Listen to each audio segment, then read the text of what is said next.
तो ये फलन हम जो बता रहे थे आपको, तो आप देख रहे हैं इसमें देखते क्लियर हो जाएगा कि x से बड़ी हर एक संख्याओं के लिए इमेज 1 है।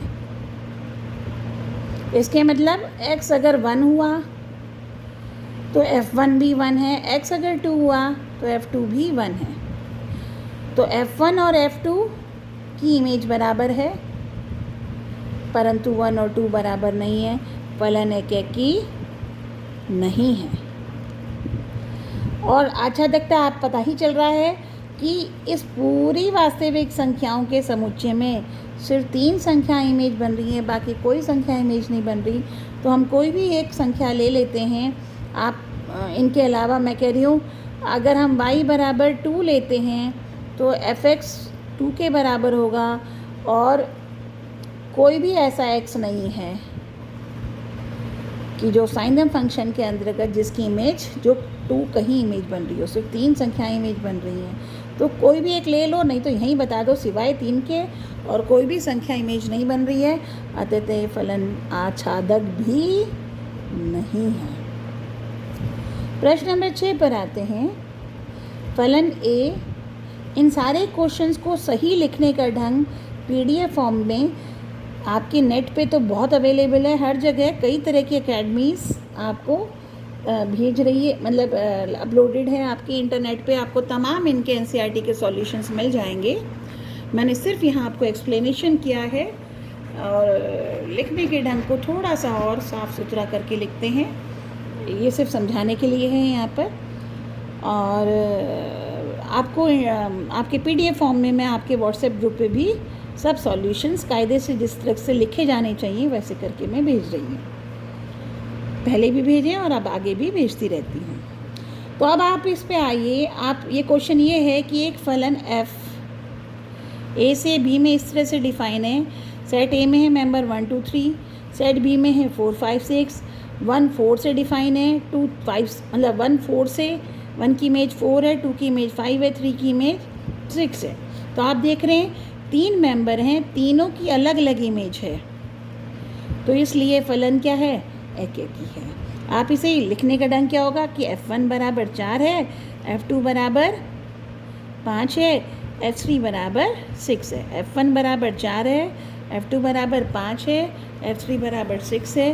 3 अलग अलग नंबर, तीनों की इमेज भी डिफरेंट है, तो यह फलन एकेकी है। चूँकि इस क्वेश्चन में यही पूछा गया था कि एकेकी है या नहीं है, और तो ये एकेकी है, यानी मतलब एकेकी शो करना था।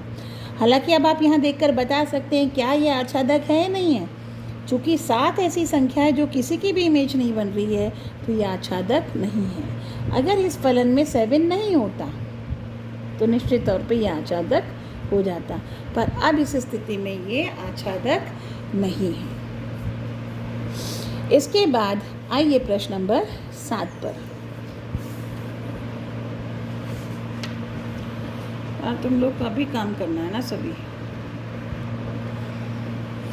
प्रश्न नंबर 7 पे आते हैं, पहला पार्ट, और इसमें आपको ये बताना है कि ये एकेकी आच्छादक है या नहीं है। तो फलन f आपका R से R में इस तरह से डिफाइंड है कि fx बराबर 3 - 4x। क्लियरली ये एक लीनियर फलन है। लीनियर का मतलब होता है, इसको अगर मैं y मान लूँ तो y बराबर 3 - 4x। तो एक ऐसा फलन है जिसमें x की सबसे बड़ी घात 1 और y की भी सबसे बड़ी घात 1 है। इस तरह का फलन आपका रैखिक समीकरण कहलाता है, यानी रेखा होता है और रेखा हमेशा 1 1 ही होता है। ऐसा संभव नहीं है रेखा में कि एक x के लिए दूसरा y 2 y हो, या 2 x के लिए एक ही y हो। अगर x का मान यहाँ y है तो अब x अगर चेंज होगा तो निश्चित तौर पे y भी होगा। फिर भी हम इसको उसी ढंग से करेंगे, तो हम कहेंगे for all x1 x2 belongs to R, यानी डोमेन के कोई भी 2 मेंबर हमने ले लिए सच डेट fx1 बराबर fx2। तो इसका मतलब 3 - 4x1 बराबर 3 - 4x2। इसका मतलब 3 से 3 कट गया, x1 बराबर x2, 3 से 3 कटा, फिर -4 से -4 आपका डिवाइड होकर रिजल्ट आया x1 बराबर x2। यानी दो संख्याओं की इमेजेस बराबर है तो हर हालत में वे संख्याएं भी बराबर होंगी, और यदि ऐसा होता है तो F11 यानी एकैकी फलन है। बात करते हैं आच्छादकता की। हम कहते हैं कि हमने y कोई भी संख्या उठा ली, for all y belongs to r, यानी कोई भी संख्या हमने वास्तविक संख्या उठा ली, वो f(x) के बराबर है। इसका मतलब 3 - 4x किसके बराबर है? y के। इसका मतलब 3 - y किसके बराबर है? 4x के। इसका मतलब 3 - x किसके बराबर है? 3 - y/4। अब यहाँ देखेंगे y क्या है? कोई भी वास्तविक संख्या। 3 में से कोई भी वास्तविक संख्या अगर घटाई जाती है तो 3 - y एक वास्तविक संख्या ही होती है। और ये वास्तविक संख्या जब एक वास्तविक संख्या से भाग दी जाती है तो रिजल्ट अगेन क्या होता है? वास्तविक होता है।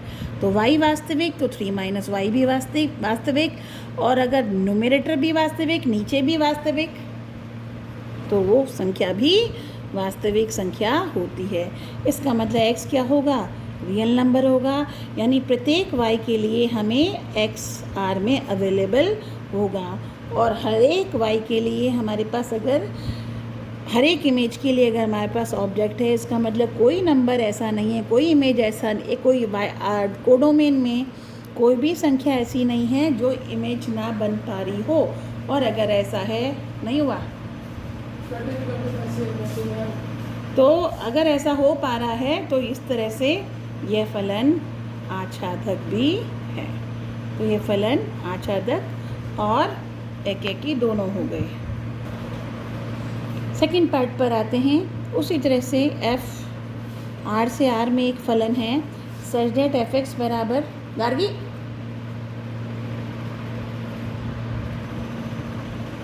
हाँ, तो f R से R में एक फलन f(x) बराबर 1 + x², ये फलन आपको दिया है और आपको ये बताना है ये 1 1 on 2 है या नहीं है। ठीक है, तो हम बात करते हैं कि अगर f(x1) for all x1 x2 belongs to R, यानी इसके कोई भी दो मेंबर उठाए सच दैट उनकी इमेजेस बराबर है। इसका मतलब 1 + x1 का वर्ग बराबर 1 + x2 का वर्ग होगा। इसका मतलब x1 का वर्ग बराबर x2 का वर्ग होगा। अब यहाँ चूँकि x वास्तविक संख्या है तो x1 x2 के बराबर हो भी सकता है, या फिर x1 - x2 के बराबर भी होगा। इसका मतलब ये दोनों संख्याएं निश्चित तौर पे बराबर नहीं होंगी। अब मैं इसी को एक एग्जांपल से बता देती हूँ कि f1 ले लिया तो f1 कितना हुआ? 1 + 1 का वर्ग यानी 2, और f - 1 ले लिया तो 1 + -1 का वर्ग, ये भी 2 आ गया।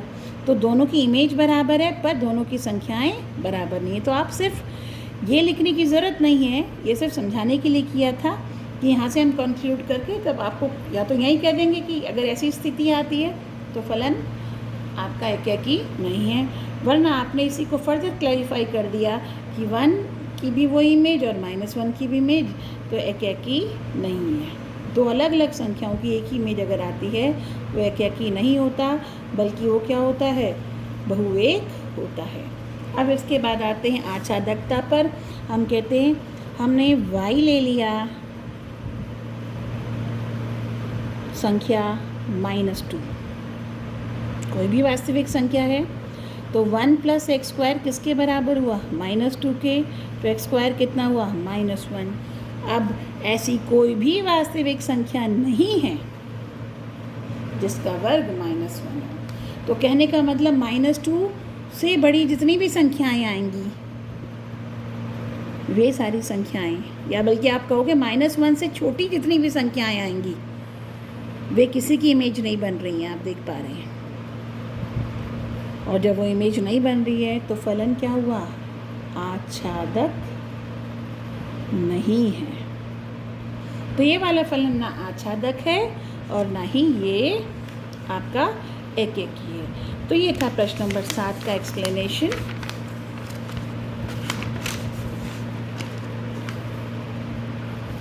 आइए प्रश्न नंबर 8।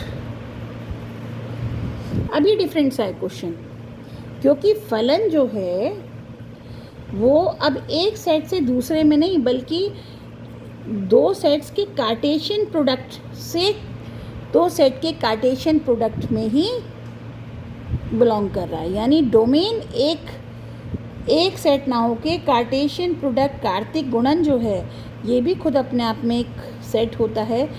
इसका जो मेंबर है, मतलब इस सेट सिंगल ना हो के जो इसके मेंबर्स होंगे वो किस में होंगे, प्रमित युग्म में होंगे। तो इस वजह से एफ इस तरह से डिफाइन है कि एफ ए बी, आप देख रहे हैं ना, चूँकि अभी तक एफ एक्स करते थे तो एक्स मेंबर होता था इस सेट का, अब चूँकि सेट ही इस फॉर्म में है तो अब एक्स की जगह क्या आ गया, यही फॉर्म आ गया। तो हम इसे यूँ लिखेंगे एफ और मेंबर हुआ अब ए बी और इसकी इमेज होगी बी ए, और बी ए इसका मेंबर है, बी ए इसमें है। तो अब आपको ये दिखाना है कि ये बाइजेक्टिव यानी ये एक के भी है और ये आच्छादक भी है। क्लियर हुआ? तो अब मैं कहती हूँ मैंने इसके कोई दो मेंबर लिए, तो पहला मेंबर हो गया A1 B1 belongs to A cross B, and दूसरा मेंबर A2 B2।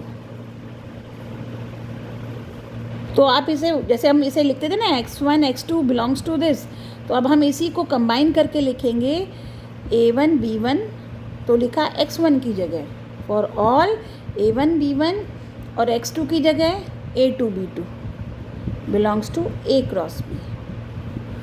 तो F A1 B1 का मतलब हुआ B1 A1, और F A2 B2 का मतलब हुआ B2 A2। अगर ये दो इमेजेस बराबर हैं, जैसे हम करते थे fx1 बराबर fx2, तो उसी में अब x1 की जगह याद रखिए A1 B1 आएगा और x2 की जगह A2 B2 आएगा। तो fx1 यदि fx1 बराबर fx2 हैं तो इसका सीधा सा मतलब हुआ B1 A1 बराबर होगा B2 A2 के। दो क्रमिक युग्म अगर बराबर होते हैं तो इनका एक एक जो मेंबर होता है रेस्पेक्टिव पोजीशंस पे, यानी संगत स्थानों पर जो मेंबर है, यानी B1 बराबर B2 होगा और A1 बराबर A2 होगा। तो इसका मतलब A1 B1 जो आपका पहला मेंबर था x1 था, तो A1 किसके बराबर है, A2 के, और B1 बराबर है B2 के, तो A1 B1 किसके बराबर हो गया, A2 B2 के, यानी वही x1 और x2 बराबर हो गया। तो कुल मिलाकर आपने वही दिखा दिया कि fx1 बराबर fx2 यदि होता है तब हर हालत में x1 और x2 भी बराबर होगा, और अगर ऐसा होता है तो फलन आपका एक ही है। क्लियर हुआ? अब आपको ये दिखाना है कि इसका हर एक मेंबर की इसका हर एक मेंबर एक इमेज बन रहा है या जुड़ा हुआ है इसके किसी मेंबर से। तो अब हम कहते हैं for all B A belongs to B cross A, यानी इस को डोमेन का हमने कोई भी मेंबर ले लिया सच दैट एफ एक्स, अब इसे मैं एफ एक्स ही मान लेती हूँ, इज इक्वल्स टू बी ए, और एफ एक्स की जगह में अगर बी ए आप वहीं से डिफाइन है, ये ए बी के बराबर है निश्चित तौर पे, ठीक है। चूँकि ए का मेंबर था, बी का मेंबर था, इस तरह से तो ए बी हर हालत में ए क्रॉस बी में भी होगा। तो उसी डेफिनेट बी ए किसके बराबर था, एफ ए बी के, तो इसका मतलब ए में होता है, बी में है, तो इसका मतलब ए बी किस में होगा, ए क्रॉस बी में होगा। तो हर एक बी ए के लिए हमारे पास हमेशा अवेलेबल होगा A B in A cross B, और अगर ऐसा है तो फलन क्या हुआ हमारा, ये आच्छादक भी हुआ। तो ये आपका प्रश्न नंबर 8 का एक्सप्लेनेशन था। प्रश्न नंबर 9 पर आते हैं। प्रश्न नंबर 9 ये कहता है एक फलन n से n में इस तरह से डिफाइंड है कि F N equal to n+1/2, अगर n क्या है, एक विषम संख्या है, विषम प्राकृतिक संख्या है, n प्राकृतिक संख्या है तो यहाँ प्राकृतिक ही लेंगे। अगर n प्राकृतिक संख्या विषम प्राकृतिक संख्या है तो n का मान n+1/2 होगा, fn का मान n+1/2 होगा, और अगर ये सम संख्या है तो n/2 होगा। सम प्राकृतिक संख्या ये बताना है कि फलन बाइजेक्टिव है या नहीं है। मतलब इन्होंने तो कहा है कि बाइजेक्टिव है। बाइजेक्टिव का मतलब एक ही भी है और आच्छादक भी है। बाइजेक्टिव का मतलब तो बाइजेक्टिव मतलब एक ही बताना आपको, और ऑन टू भी। बाइजेक्टिव का मतलब दोनों ही होता है, मतलब एक ही और आच्छादक दोनों बताना है। ठीक है, अब हम करते हैं कि हम कहते हैं कोई भी दो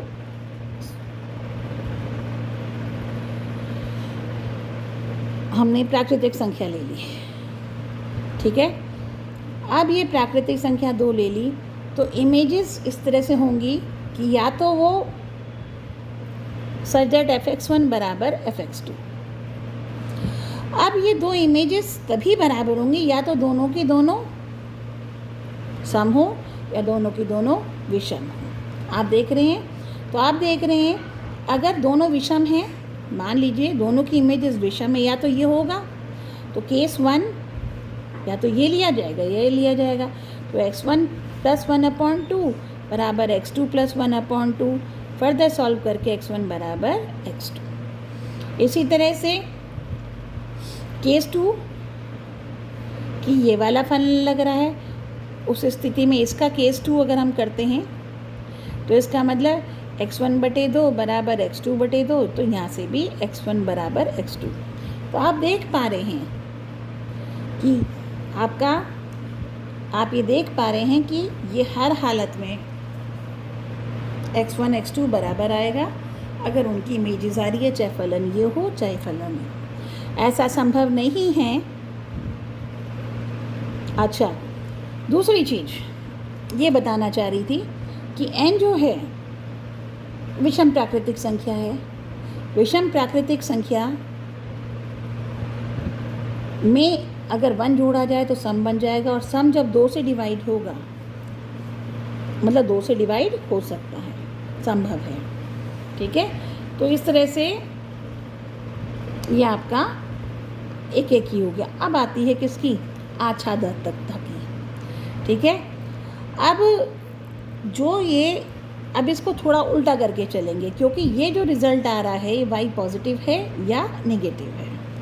ठीक है, ये आपको देखना है। तो अब हम इसको x1 से ही, मतलब डोमेन से ही लेके चलेंगे कि, और चेक करेंगे क्या कोई संख्या ऐसी तो नहीं बचती जो किसी की इमेज ना बन रही हो। तो हमने कहा fn बराबर n+1/2 अगर होता है, अगर ये संख्या लेते हैं, अगर n, तो यानी ये n जो है पूर्णांक जो प्राकृतिक संख्याएं 2 ही तरह की होती हैं, या तो सम होगी या विषम होगी। तो अगर हम कहते हैं n एक विषम संख्या है, इन्होंने बोला n एक विषम संख्या है, तो मैं इसको लिख रही हूँ 2r+1, जहाँ r कोई भी पूर्णांक है। अब ये विषम सम की बात ही खत्म हो गई। तो इसीलिए अगर r कोई भी पूर्णांक है, 2 से गुणा हुआ तो वो सम संख्या होगी। पूर्णांक नहीं, प्राकृतिक संख्या। r कोई भी प्राकृतिक संख्या है, 2 से गुणा हुआ तो वो सम प्राकृतिक होगी, और जैसे ही किसी सम प्राकृतिक संख्या में 1 जोड़ा जाता है, इट बिकम्स विषम प्राकृतिक संख्या। तो अगर n लिया हमने ये वाली, यानी n अगर विषम प्राकृतिक संख्या है, तब fn का मान कितना होगा, 2r+1/2, और +1 की जगह फिर, यानी n की जगह तो मैं रख रही हूँ 2r+1/2, तो ये संख्या आएगी 2r+1/2 यानी r+1। ठीक है, तो ये आप देख पा रहे हैं। तो अगर आप कोई भी किसी भी तरह की संख्या आप लेते हैं y, तो कुल मिलाकर आपने ये बता दिया कि अगर n वास्तविक होता है तो इसकी इमेज ये जो आ रही है। अब आप देख रहे हैं कोई ऐसी संख्या नहीं है, अगर n आपने कोई भी विषम संख्या लिया, यानी आपने या तो 1 लिया या 3 लिया या 5 लिया एंड सो ऑन, तो आर अगर एन को आपने ये लिया तो आप यहाँ देख पाएंगे कि कोई भी संख्या ऐसी नहीं है जो रिजल्ट ना बना पा रही हो। इस क्वेश्चन को फिर से एक्सप्लेन करती हूँ, सेकंड पार्ट को, इसको ज़्यादा और जिस ढंग से हम किया करते हैं आच्छादकता को हम दोबारा से डिफाइन करते हैं। ये एफ एन बराबर n+1/2 यदि n विषम है और n/2 यदि n सम है। ये है। अब इसमें हमें आच्छादकता को टेस्ट करना है और इसको प्रूव करके लाना है। तो हम कहते हैं हमने कोई भी y ले लिया, कोई भी प्राकृतिक संख्या y ले लिया। अब ये प्राकृतिक संख्या जो है खुद ये प्राकृतिक संख्या या तो सम होगी या विषम होगी। तो हम इसे दो केस में डिस्कस करते हैं। केस 1, जब ये y क्या है, विषम संख्या है।